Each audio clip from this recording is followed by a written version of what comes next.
अस्सलामुअलैकुम दोस्तों, हसनैन अली बात कर रहा हूँ। दोस्तों आज ये हमारे पास एक डिवाइस आई है नोकिया की।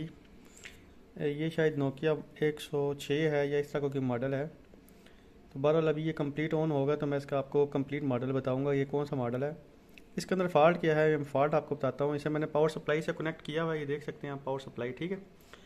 तो इसको अभी मैं ऑन कर रहा हूँ, ये ऑन कर रहा हूँ। ये मोबाइल ऑन हो गया हमारा, ठीक है। ये वाइट डिस्प्ले हुई और ये बंद हो गया। अभी मैं पावर सप्लाई प्लस मोबाइल दोनों चीज़ें आपको एक साथ दिखाने की कोशिश करता हूँ। पावर सप्लाई भी आपको नज़र आए और मोबाइल भी नज़र आए।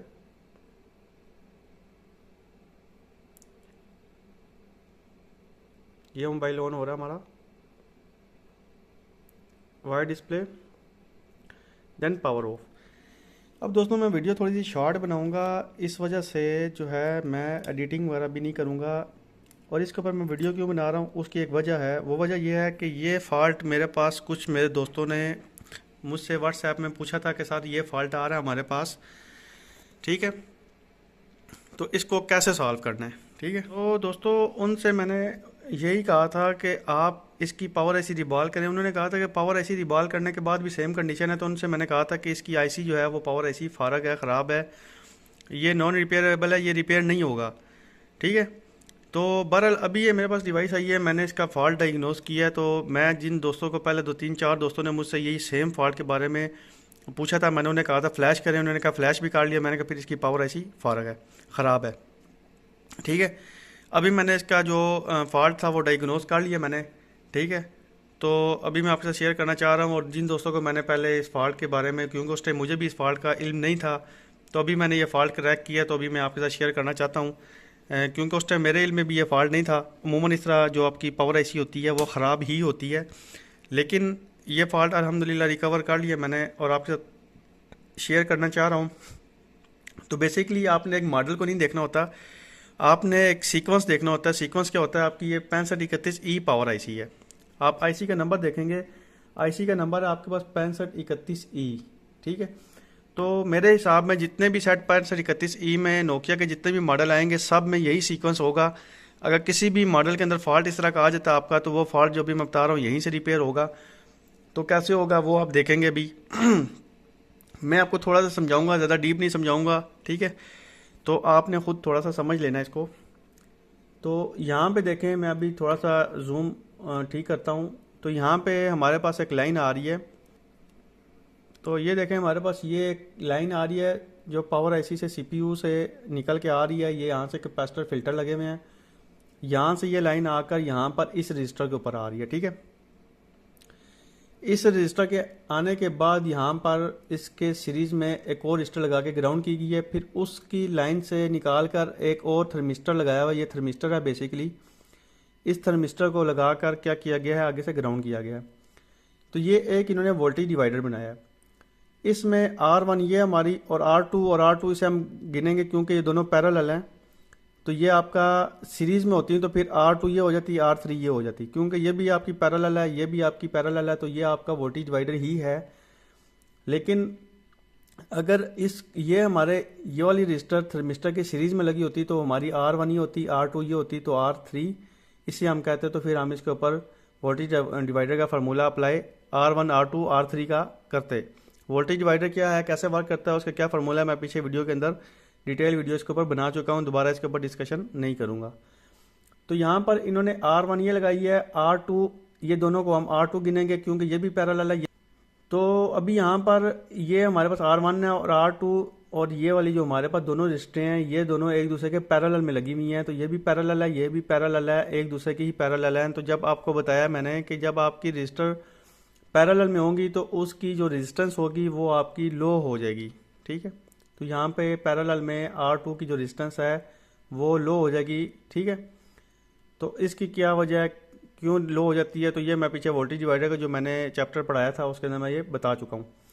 यहाँ से बेसिकली 1.8 वोल्ट आ रहा है। 1.8 वोल्ट आने के बाद यहाँ से इस सिरे से ये वोल्ट डिवाइड होता है, यहाँ से ये वोल्ट तकरीबन आधा वोल्ट 0.5 वोल्ट बकाया रह जाता है।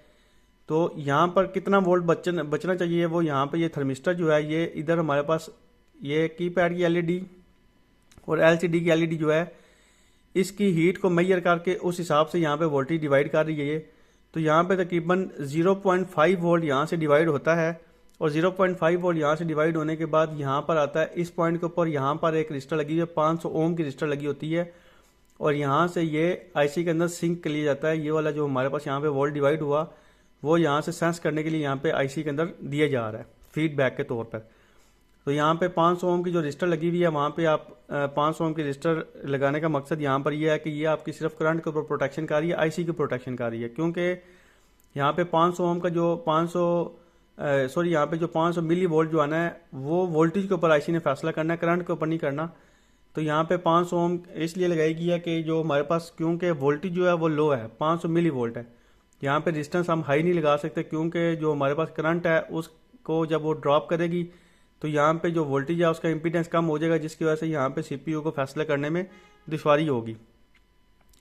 अभी इस टाइम मेरे पास यहाँ पे वोल्ट भी जनरेट हो रहा है, यहाँ पे 0.5 वोल्ट डिवाइड भी हो रहा है और डिवाइड होने के बाद यहाँ तक आ रहा है। लेकिन क्योंकि ये मेरे दोस्त ने सीपीयू इसका रिवॉल्व किया, रिवॉल्व करने के बाद ये मसला आया है और उसके बाद जो है ना ये वाइट डिस्प्ले दे के बंद हो जाता है। तो यहाँ से उसको रिबॉलिंग के दौरान यहाँ से रजिस्टर रिमूव हो गई है। यहाँ पे अभी हम रजिस्टर लगाएं या इसको जंपर लगाएं, जंपर लगा के आपको दिखाता हूँ। जंपर लगाने के बाद हमारी प्रॉब्लम सॉल्व हो रही है या नहीं हो रही, ठीक है, वो आपने देख लेना है। तो यहाँ पे मैं जंपर लगा रहा हूँ।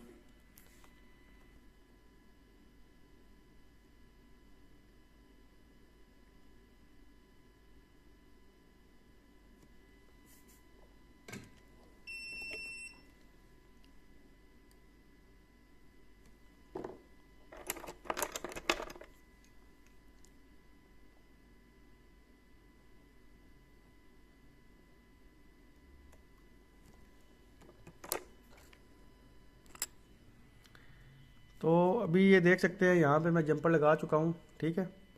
अभी इसको चेक करूँगा मैं पावर सप्लाई लगा कर।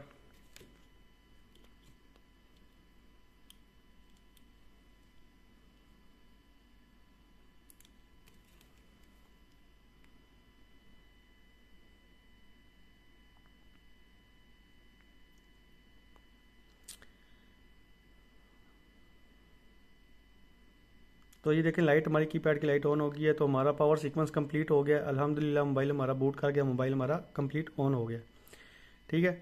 अब इसके अंदर ये देखें मोबाइल हमारा कंप्लीट ऑन हो गया है। अभी यहाँ पर मैं आपको दिखाऊंगा, इसको भी मैं यहाँ पे बंद कर देता हूँ, ठीक है। और अभी यहाँ पर मैं इसकी जो रजिस्टर लगी हुई है और जो जंपर मैंने लगाया था, अगर उस जंपर को मैं रिमूव कर देता हूँ, ठीक है। तो ये जंपर मैं यहाँ से रिमूव कर रहा हूँ, ये जंपर मैंने यहाँ से रिमूव कर दिया है। अब इसको ऑन करके चेक कर रहे हैं, ठीक है।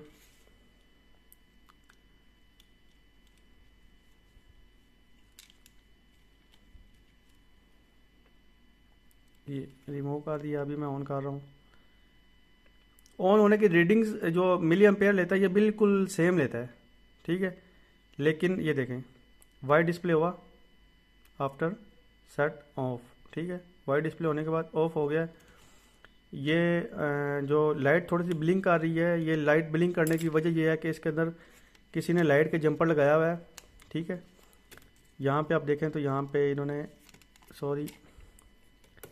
तो ये लाइट के जंपर लगाया हुआ है और ये जंपर सही इन्होंने नहीं लगाया हुआ, जिसकी वजह से ये लाइट ब्लिंक आ रही है, ठीक है। तो अभी यहाँ पे आपने देख लिया कि हमारे पास जब ये हमारे पास यहाँ पर जंपर नहीं लगा हुआ था तो ये वाइट डिस्प्ले दे के बंद हो जाता है। अगर जंपर लगा दें तो हम यहाँ पर हमारा मोबाइल ऑन हो जाता है। अभी इस कंडीशन में आप इसको फ्लैश कर लें, जो दिल करता कर लें, जब तक यहाँ पर आधा वोल्ट यहाँ पे आईसी को नहीं मिलेगा फीडबैक के तौर पे, ये मोबाइल को पावर सीक्वेंस पूरा ऑन नहीं होगा इस आईसी का, इस मोबाइल का, ठीक है। तो ये नोकिया 105 है TA1174। तो मॉडल आपको बताया कि मैटर नहीं करता, आपको मैंने ये चीज़ बताई है। ये देख लाइट इसका थोड़ा ब्लिंक आ रहा है क्योंकि वो जंपर इसका सही इन्होंने लगाया नहीं है। मॉडल मैंने आपको बताया यहाँ पे डिपेंड नहीं करता, आपकी आईसी का नंबर डिपेंड करता है। आईसी नंबर जो है वो आपकी जिस मॉडल में भी होगी, आपने इस चीज़ का ख्याल रखना है। इस तरीके से अगर आपका मोबाइल भी फर्स्ट अगर आपने फ्लैश भी कर लिया और ऑन होने के बाद वाइट डिस्प्ले देकर ऑफ हो जाता है, तो आप इस तरीके से उस मोबाइल को रिपेयर कर सकते हैं। आप इस लाइन की वोल्टेज चेक कर सकते हैं, यहाँ पे वोल्टेज डिवाइडर चेक कर सकते हैं। जिन लोगों को वोल्टेज डिवाइडर आता है, जिनकी बेसिक्स क्लियर हैं, वो इसको बहुत अच्छे तरीके से समझ गए होंगे मैं जो उनको बताना चाह रहा था।